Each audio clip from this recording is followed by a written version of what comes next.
मुख्यमंत्री माझी लाडकी बहीण या योजनेअंतर्गत तिसरा राज्यस्तरीय कार्यक्रम जो आहे तो येत्या 29 सप्टेंबर रोजी रायगड जिल्ह्यामध्ये आयोजित होत आहे। यापूर्वी 17 ऑगस्टला राज्यस्तरीय पहिला कार्यक्रम पुण्यामध्ये झाला। त्याच्यामध्ये साधारणपणे 1,07 लाख महिलांना आपण जुलै आणि ऑगस्ट महिन्याचा लाभ वितरित केला। त्यानंतर 31 ऑगस्टला नागपूरमध्ये दुसरा राज्यस्तरीय कार्यक्रम झाला, जिथे आपण साधारणपणे 52 लाखपेक्षा अधिक महिलांना जुलै आणि ऑगस्ट महिन्याचा लाभ वितरित केला। आणि 29 तारखेला तिसरा राज्यस्तरीय कार्यक्रम रायगडमध्ये आयोजित होत आहे।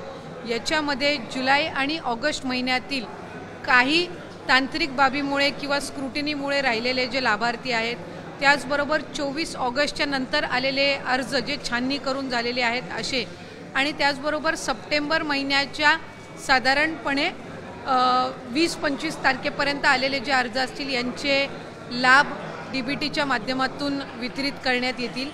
याच्यामध्ये जुलै आणि ऑगस्ट महिन्याचा ज्या 1,60 लाख महिलांना लाभ गेल्या महिन्यापर्यंत वितरित झालेला आहे, त्यांना सप्टेंबर महिन्याचा लाभ जो आहे तो 29 तारखेला देण्यात येईल।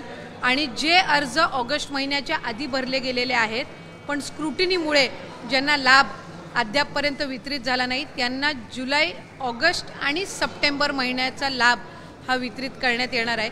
त्यामुळे साधारणपणे आमचा प्राथमिक अंदाज आहे की पहिले जुलै आणि ऑगस्ट महिन्यामध्ये पात्र झालेले आणि पहिल्या 2 महिन्याचा लाभ मिळालेले 1,60 लाख, आणि त्याचबरोबर नवीन जे काही अर्ज प्राप्त झालेले आहेत त्यानंतर 24 ऑगस्ट नंतर किंवा त्याआधी काही कारणास्तव राहिलेले असे जवळपास 45 ते 50 लाख अशा महिलांना, म्हणजे 2 कोटीपेक्षा अधिक महिलांना 29 सप्टेंबरच्या दिनी त्यांना लाडकी बहीण योजना जी आहे, मुख्यमंत्री माझी लाडकी बहीण या योजनेच्या लाभाचं वितरण होणार आहे।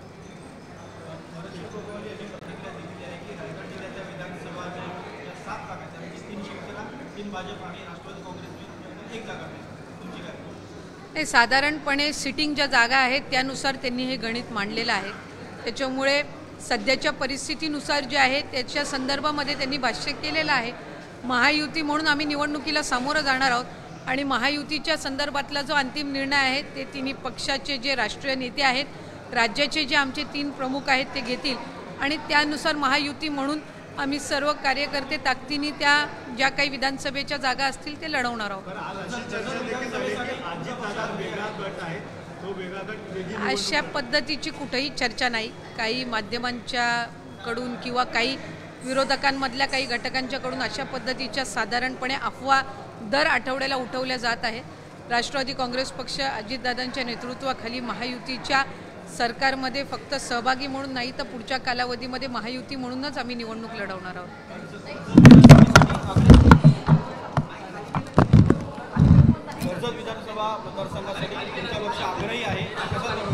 प्रत्येक पक्ष ज्या वेळेला महायुतीमध्ये घटक पक्ष म्हणून असतो, ज्याचा त्याचा अधिकार असतो त्या ठिकाणी आपल्या पक्षाच्या संघटनेच्या जोरावर विधानसभेची सीटची मागणी करणं, पण शेवटी अंतिम निर्णय हा वरिष्ठांकडे असतो आणि जो अंतिम निर्णय वरिष्ठांकडून घेतला जाईल तो महायुतीचे कार्यकर्ते म्हणून आम्ही मान्य करू।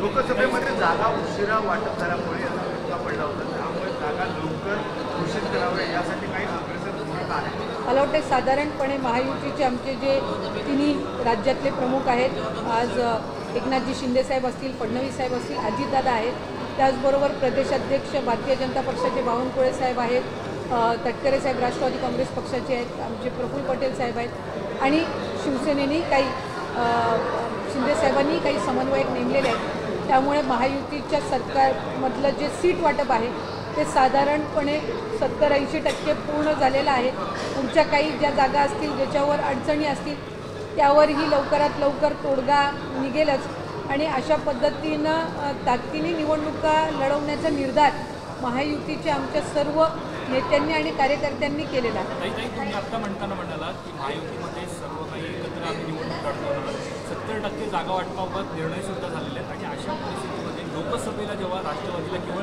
एका जागेवरती जिंकता येतं, अशा परिस्थितीत विधानसभेपूर्वी राष्ट्रवादीला योग्य न्याय मिळेल असं वाटतं? प्रत्येक निवडणुकीची समीकरणं वेगवेगळी असतात, मतदान करण्याचं जनतेचं प्राधान्यसुद्धा वेगवेगळं असतं. त्यामुळे लोकसभा एक वेगळा भाग होता, विधानसभा लढवत असताना शेवटी आज दादांच्या कार्यपद्धतीवर विश्वास करून 40पेक्षा जास्त आमदार हे आज दादांसोबत आहेत. ते सिटिंग आमदार आहेत, आपापल्या मतदारसंघामध्ये त्यांचं प्राबल्य आहे. या व्यतिरिक्त आणखीन अशा 25-30 जागा आहेत जिथं राष्ट्रवादी काँग्रेस पक्ष अजितदादांच्या नेतृत्वाखाली आम्ही ताकदीने निवडणुकीला सामोरं जाऊ शकतो. त्याच्यामुळे कुठेही अशा पद्धतीचा दुजाभाव नाही. आणि राष्ट्रीय आमचे जे महायुतीचे नेते आहेत त्यांनी एक बाब स्पष्ट केलेली आहे की आम्ही तिन्ही पक्ष आणि जे मित्रपक्ष आहेत ते आम्ही ताकदीने निवडणुकीला सामोरं जायचे. ज्यांनी त्यांनी महायुतीच्या दृष्टिकोनातून जी जागा आपण निवडून आणू शकू यासाठी तिन्ही नेतृत्वांनी प्राधान्य द्यायचं ठरवलेलं आहे. महामंडळ वाटपासंदर्भामध्ये गेल्या काही दिवसांपासून वाद कारण की शिंदे गटाचे बऱ्याच जणांचं महामंडळ झालेले आहे. मला वाटतं या संदर्भामध्ये कुठेही वाद असा नाही आहे. आमचे जे वरिष्ठ नेते आहेत ते त्या संदर्भामध्ये सन्माननीय मुख्यमंत्री महोदय आणि दोन्ही उपमुख्यमंत्री महोदय त्या संदर्भामध्ये त्यांची चर्चाही सुरू आहे. आणि मला वाटतं त्याच्यामध्ये कुठेही वाद असा नाही आहे. तिन्ही पक्षामध्ये एकमेकांसोबतचा साधारणपणे समन्वय आहे.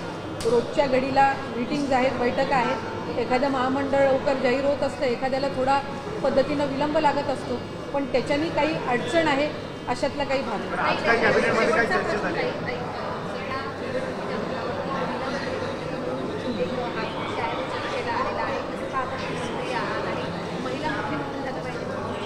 कुठलंही सरकार असताना महिलांसाठी चांगले निर्णय किती होतात, महिलांना सक्षम करण्याच्या दृष्टिकोनातून ते सरकार काय करतं यासाठी या गोष्टींवर आम्ही जास्ती प्राधान्य देतो. आज महायुतीच्या सरकारच्या कालावधीमध्ये महिलांसाठी महिलांना लक्ष केंद्रित करून ज्या योजना आणल्या गेल्या किंवा सक्षम केलं गेलं, मला वाटतंय अशा पद्धतीचं महिलांना प्राधान्य देणारं हे महायुतीचं सरकार आहे. त्याच्यामुळे महिला मुख्यमंत्री कोण कधी होईल काय यापेक्षा महिलांसाठी कुठलं सरकार जास्त काम करेल, मला वाटतं याकडे सगळ्यांचं जास्ती लक्ष असतं. एबीपी माझा, उघडा डोळे बघा नीट.